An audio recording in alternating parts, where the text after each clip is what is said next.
यहाँ तुलसी के कुंड का भी विधान है। गोल कुंडा है ऐश्वर्य देगा, चौकोर कुंडा है। आप लोग कई बार देखे होंगे किसी किसी के यहाँ चौकोर तुलसी का क्यारा होता है, कुंडा होता है, वो वंश बढ़ाता है। षडाकृति का है, वो धन देता है, संपदा देता है। दोष हमारा है, हम तुलसी के कुंडे के नीचे शंकर जी को रख देते हैं। क्यों? कि यहीं तुलसी जी को पानी चढ़ाएंगे, यहीं शंकर जी को चढ़ा देंगे। दोष है। तुलसी के कुंड के नीचे हम सर्पदेव को रख देते हैं, नाग देवता रख देते हैं, पानी चढ़ाएंगे, पात्री रख देते हैं, नहीं, दोष।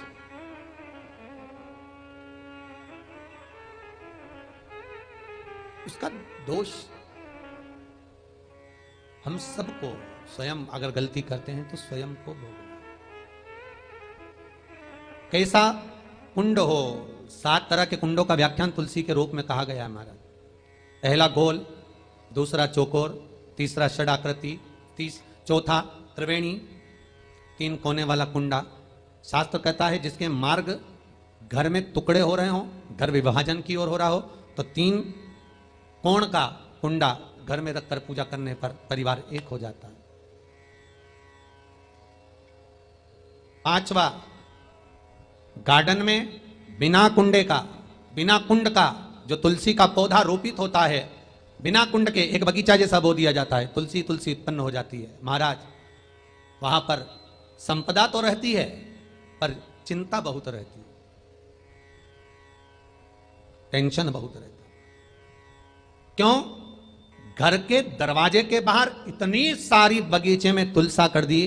कोई निकल कर जा रहा था, उसने थूक दिया, कोई निकल कर जा रहा था, उसने पानी डाल दिया, कोई श्वान ने, कुत्ते ने, किसी ने, बिल्ली ने गंदगी कर दी, उसका दोष आपको लगेगा। इसलिए कुंड के अंदर तुलसा का, तो वो धन तो देगा, जो तुमने बगीचे में तुलसा लगाई है, गार्डन तुलसा का करा है, वो धन तो देगा, संपदा भी देगा, पर चिंता को बढ़ा देगा।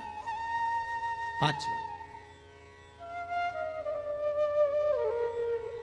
महाराज, 6ठा, तुलसी के कुंड को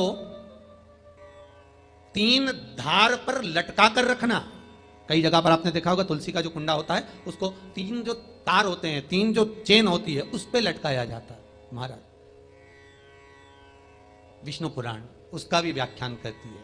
महाराज वहां व्यक्ति के कार्य उन्नति की सीढ़ी की ओर बढ़ जाते हैं। जैसे भोजन की थाली लग गई, भोजन तैयार हो गया, बस खाने बैठे हो और थाली खसक गई, समझ लेना कि तुलसी को अधर पर लटका कर रखा है। इसलिए कार्य तो हो रहे हैं, बनने वाले हैं, 4 दिन बाद ये काम होने वाला है, 8 दिन बाद ये काम होने वाला है, लग रहा है कि इसमें इतना फल मिलेगा, लग रहा है इस व्यापार को करेंगे तो इतना फायदा हो जाएगा, सब कुछ करा, लाखों रुपए लगा भी दिया, थाली मालूम पड़े खसक गई, अधर लटका है तुलसी। 7 क्रम है तुलसी के, ये 6ठा क्रम बताया। तुलसी का 7वां क्रम,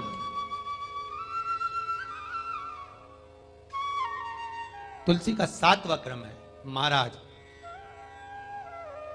तुलसी का कुंडा जैसा घर के आंगन में है, तुलसी का कुंड जैसे घर के आंगन में विराज रहा है, ऐसा ही छोटा सा कुंड भगवान के लिए रोपित करें। प्रतिदिन भगवान की सेवा करते समय तुलसी का कुंड सम्मुख रखकर उसकी आराधना करना, फिर उस कुंड को वापिस बाहर ले जाकर रखना, फिर दूसरे दिन पूजन के समय पर कुंड को लाकर रखना। हम तो यहां तक कहते हैं, विष्णु पुराण गर्ग संहिता कल्याण का तुलसी अंग यहां तक वर्णन करता है कि आप पूरे साल ये नहीं कर सकते तो कम से कम कार्तिक के महीने में भगवान के सामने तुलसी का छोटा कुंड, चौकोर वाला, गोल नहीं, चौकोर कुंड लाकर भगवान के सामने रखकर छोटा सा कुंड का पूजन कर भगवान के साथ उस कुंड को वापस बाहर विराजमान करें, फिर कल लेकर आए, फिर विराजमान करें। आप पूरे साल नहीं कर सकते तो 1 महीना। बारे में शंकर का चढ़ा हुआ जल कभी नहीं जाना चाहिए। आप लोग अगर भगवान को थाली में, आपके घर में भगवान हैं, बहुत सारे होते हैं आप लोगों के, सभी लोगों के होते हैं बहुत सारे भगवान, ठीक है, गणेश जी भी हैं सब क्या, अरे बोलो तो लड्डू गोपाल भी हैं, फिर देवी देवता भी हैं बहुत सारे, फिर शंकर जी भी हैं, तो सबको एक ही थाली में रख लिया और थाली में रखकर सबने उनको स्नान कराना चालू कर दिया। अब सबको स्नान कराया तो शिव जी को भी कराया, बोलो कराया कि नहीं कराया, थाली के अंदर रखकर। अब तुमने स्नान तो करा दिया, स्नान कराने के बाद वो जल को क्या करा तुम लोगों ने, ले जाकर तुलसी के क्यारे में डाल दिया। तो महाराज जी पहले के समय में क्या कालसर्प दोष, पितृदोष नहीं होता था? बिल्कुल नहीं होता था। पहले के समय में ना कालसर्प दोष होता था ना पितृदोष होता था। क्यों? तो क्या घर में लोगों के शंकर जी नहीं होते थे? होते थे, लोग शिव जी को स्नान कराते थे, पर घर में बगीचा, खलियान, खेत, वृक्ष इतने लगे होते थे कि शंकर जी को स्नान कराने के बाद वो जल को ले जाकर, वो भगवान को स्नान कराने के बाद जल को ले जाकर पेड़ पौधे में डाल दिया जाता था। बगीचे में डाल देते थे, तुलसी के क्यारे में नहीं डालते थे, इसलिए ना पितृदोष होता था ना काल सर्प दोष होता था।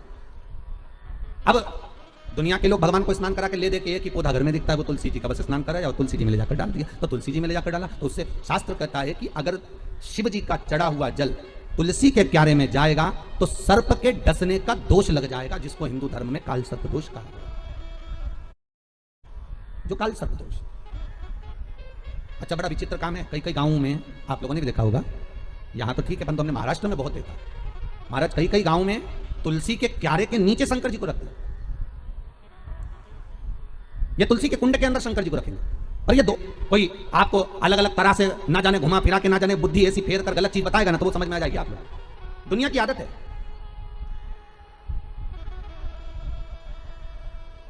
अरे जरा सा गलत देखने पर अश्वत्थामा की बुद्धि फिर सकती है। रात्रि के समय पर अश्वत्थामा बैठे हुए थे, और रात्रि के समय पर अश्वत्थामा बैठे, और बैठे बैठे अश्वत्थामा ने क्या देखा कि एक वृक्ष के कोटर में कौवे के अंडे रखे हुए हैं, कौवे के बच्चे रखे हुए हैं, और एक उल्लू रात्रि के समय पर उड़ता उड़ता आया, और वो कौवे के अंडों को उसने रात के समय, कौवा जब सो गया तो उसके अंडों को, उसके बच्चों को मार दिया। किसने? उल्लू ने। अश्वत्थामा ने देख लिया इससे जोरदार कोई काम नहीं हो सकता, अगर ये पांडव जीते नेत्र खुलने के बाद अगर नहीं मर रहे तो ये काम करता हूं, जैसे उल्लू रात को आया और उसने कौवे के अंडों को मार दिया, कौवे के बच्चों को मार दिया, तो अश्वत्थामा ने भी विचार करा, एक काम करता हूं मैं भी सोते समय पर जाता हूं और मार देता हूं। और अश्वत्थामा ने करा क्या, जब पांडवों के पुत्र सो रहे थे और अश्वत्थामा उनको सोते हुए को मार गया, सोते हुए, बस केवल रात्रि को एक जरा सा एक लीला देखी, और उस बुद्धि में, अश्वत्थामा के उस विवेक में वो समाहित हो गया। गलत चीज लोगों की बुद्धि में तुरंत आ जाती है कि हाँ हाँ उसने ऐसा करा, उसने तुलसी जी के क्यारे में शिवलिंग रखा तो अपन भी रख लो, उसने ऐसा करा तो अपन भी ऐसा कर लो, उसने यूं करा तो अपन भी ऐसा कर लीजिए। पर शंकर की कथा करें नहीं भाई, ये थोड़ा वंचिता होना चाहिए महाराज, जो शास्त्र सम्मत हो उसका स्मरण करना चाहिए।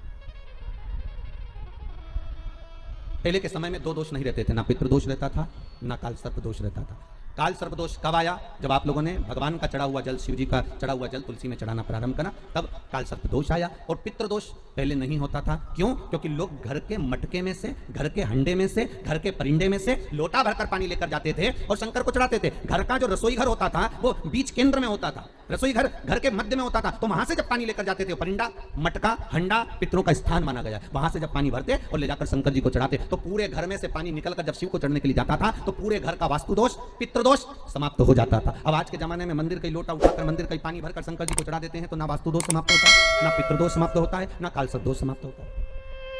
पहले भी कथा में कहा, परसों की कथा में कहा कि लक्ष्मी जी अपने पास का अगर कोई सामग्री शिव जी को चढ़ा देती तो शंकर प्रसन्न हो जाते, पर लक्ष्मी जी ने करा क्या, जल भी लाई तो पार्वती के यहां से ले। लक्ष्मी जी अगर जल लेकर आ रही है तो पार्वती के यहां से ले। आपके पास में जो है आप शंकर को वो समर्पित करो।